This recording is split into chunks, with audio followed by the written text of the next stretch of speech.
Hi అందరికీ welcome back to our channel. So already మేము ఒక షార్ట్ వీడియో అప్లోడ్ చేసాము వెజ్ చికెన్ అని చెప్పి.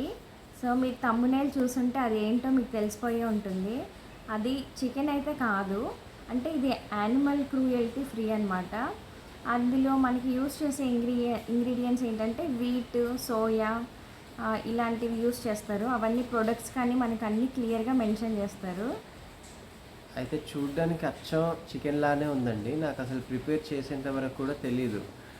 కార్తీక మాసంలో తను చికెన్ చేయదు కదా ఏంటని షాక్ అయ్యాను అనమాట.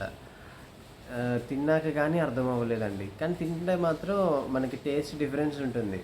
చికెన్ పీస్కి ప్లాంట్ బేస్డ్ సోయా చంక్స్ లాగా ఉన్నాయి కదా, అవి కూడా సోయా అని చెప్పేసి అర్థమైపోతూ ఉంటుంది. మిల్ మేకర్లా ఉంటుంది, బట్ చూడడానికి మాత్రం సేమ్ చికెన్ లానే ఉంటుంది. చికెన్ లా అనిపిస్తుంది. But credit to my wife అండి, తను చాలా బాగా కుక్ చేసింది, మసాలా ఎవ్రీథింగ్ కూడా. సో టేస్ట్ చాలా బాగా వచ్చింది. అంటే అదొక డిఫరెంట్ టేస్ట్ అనమాట. వెజ్ అయినా కూడా చాలా బాగుంది. మీరు కూడా ఒకసారి ఖచ్చితంగా ట్రై చేయొచ్చండి. యా, ఒకసారి ట్రై చేయొచ్చు. నాకైతే కొంచెం కాస్ట్ ఎక్కువ అని అనిపించింది, బట్ ఇన్ కేస్ మీకు ఇంట్రెస్ట్ ఉంటే ఒకసారి తెచ్చుకొని ట్రై చేయండి. వెజ్ ఎవరైతే నాన్ వెజిటేరియన్స్ వెజ్గా కన్వర్ట్ అవ్వాలి అని అనుకుంటున్నారో వాళ్ళకి ఇది ఒక మంచి నాన్ వెజ్కి సబ్స్టిట్యూట్ లాగా అనమాట, ఆల్టర్నేటివ్ టు నాన్ వెజ్. వాళ్ళకి డెఫినెట్గా ట్రై చేసి చూడొచ్చు. బట్ ఎంతైనా చికెన్ అంటే ఇది నేను నాన్ వెజిటేరియన్స్కి చెప్తున్నాను. సో చికెనే, ఇది వెజ్జే. సో దానికి దీనికి టేస్ట్ ఎగ్జాక్ట్గా అయితే మ్యాచ్ అవ్వలేదు. మ్యాచ్ అవ్వలేదు. మనకి చికెన్ కాదని ఖచ్చితంగా తెలిసిపోతుంది ఆఫ్టర్ కుకింగ్. ఇన్ కేస్ మసాలాల్లో ఏమైనా యాడ్ చేయడం వల్ల టేస్ట్ ఇంకేమైనా డిఫరెంట్గా ఉండొచ్చు యాక్చువల్లీ. సో కొంచెం వర్క్ మీద బయటకు వెళ్ళారు, నేను ఇంకా ఫినిష్ చేద్దాం అనుకుంటున్నాను వీడియో. సో ఎక్కువ లెంతీగా లేకుండా చేయాలి అని అనుకున్నాను. బట్ కుకింగ్ కూడా ప్రొసీజర్ అంతా కూడా అది ఓపెన్ చేశాక టిన్ ఎలా ఉంటుంది ఏంటి అనేది నేను మొత్తం ఇందులో పోస్ట్ చేస్తాను. మీరు డెఫినెట్గా చూడండి, చివరి వరకు ఎలా ఉంది అనేది చెప్పండి.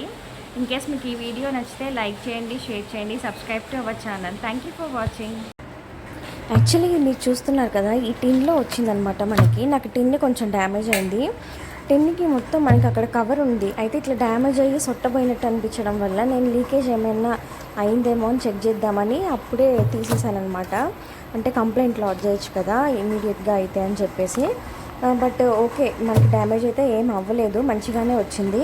మీరు చూస్తున్నారు కదా అట్లా పడింది అనమాట. కొంచెం నాకు డెలివరీ అనేది కరెక్ట్గా రాలేదు. సో ఎనీవేస్ అదైతే డ్యామేజ్ అయ్యి లీకేజ్ లేదు కాబట్టి నేను కంప్లైంట్ ఏం లాడ్జ్ చేయలేదన్నమాట.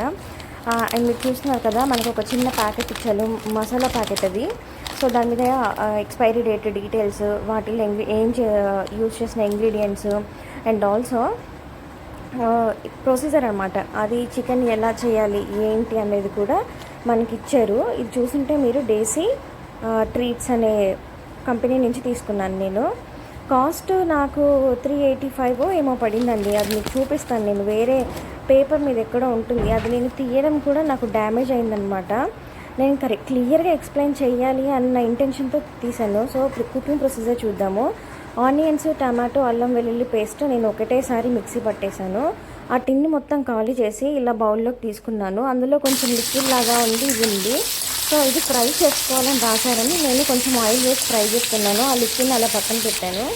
కొంచెం ప్యాన్లో కొద్దిగా ఆయిల్ వేసేసుకొని ఈ మిక్సీ పట్టేసుకున్నాను కదా, ఈ మిక్సీ పట్టేసుకున్నంతా కూడా అందులో వేసేసుకొని ఉప్పు, కారం, కొంచెం గరం మసాలా యాడ్ చేసేసుకున్నాను. అవి కొంచెం మసాలాలన్నీ ఫ్రై చేసుకున్నాను, ఎందుకంటే ఇవి పచ్చివాసన రావద్దు కదా. ఆయిల్ కూడా నేను ఎక్కువేమి యూజ్ చేయలేదు. అంటే అది డిపెండ్స్, మనకి ఎలా నచ్చితే అలా చేసుకోవచ్చు. మసాలా కూడా నేను వేరే మసాలా కొంచెం యాడ్ చేశాను. సో దానివల్ల కూడా టేస్ట్ ఏమన్నా వచ్చిందేమో. అండ్ అందులో కొంచెం లిక్విడ్ లాగా వచ్చింది కదా, నేను అది కూడా ఇందులో వేసి సో దాన్ని కూడా ఇట్లా ఫ్రై చేసేసుకుంటున్నాను. సో దాన్ని కూడా ఎందుకు వేస్ట్ చేయడం, అందులో ఇచ్చారు అని అంటే అది కూడా ఎడిబుల్ అని చెప్పేసి నేను అనుకున్నాను. ఎనీవేస్ మాకైతే టేస్ట్ అయితే బాగుంది. సో ఇది ఫ్రై చేసుకున్నాను కదా, ఈ ఫ్రై చేసుకున్నదంతా కూడా నేను ఈ మసాలాల్లోకి ట్రాన్స్ఫర్ చేసేసుకున్నాను. ట్రాన్స్ఫర్ చేసుకున్న తర్వాత మరి ఈ ముక్కలన్నీ పచ్చిగా ఉంటాయి కదా, సో ఈ మసాలా అంతా దీనికి పట్టే వరకు నేను మంచిగా ఫ్రై చేసుకొని కొద్దిసేపు మూత పెట్టేసి మగ్గించేసుకున్నాను. సో మగ్గించేసుకోవడం ద్వారా మనకి అందులో ఉన్న ఆ వాటర్, ఆ జ్యూసీనెస్ అంతా ఆ ముక్కల్లోకి వెళ్తుంది. చెప్పాలి అని అంటే టెక్స్చర్ మొత్తం కూడా మనకి చికెన్ లాగా ఉంటుందన్నమాట. చికెన్ కట్ చేసినప్పుడు ఎలా ఉంటుంది అని చెప్పి. ఇందులో లాస్ట్లో నేను కొత్తిమీర వేసేసి గార్నిషింగ్ చేసుకున్నాను. ఎంతైనా ఇది చికెన్ సబ్స్టిట్యూట్ కదా, సో చికెన్ లాగా అయితే టేస్ట్ ఉండదు. మేబీ మనం ఇంకా ఏమన్నా మసాలాస్ అలాంటివి ఏమన్నా యాడ్ చేసుకుంటే ఇంకా టేస్ట్ రావచ్చేమో. బట్ ఇదైతే డెఫినెట్గా ట్రై చేయొచ్చు నా ఉద్దేశంలో. బట్ ఇది కంప్లీట్గా చికెన్ టేస్ట్ ఉంటుందా అంటే రాదు. సో నేను ఆల్రెడీ ఇది షార్ట్ వీడియోలో అప్లోడ్ చేశాను, మా హస్బెండ్కి ఇచ్చాను అనమాట టేస్ట్ చేయమని.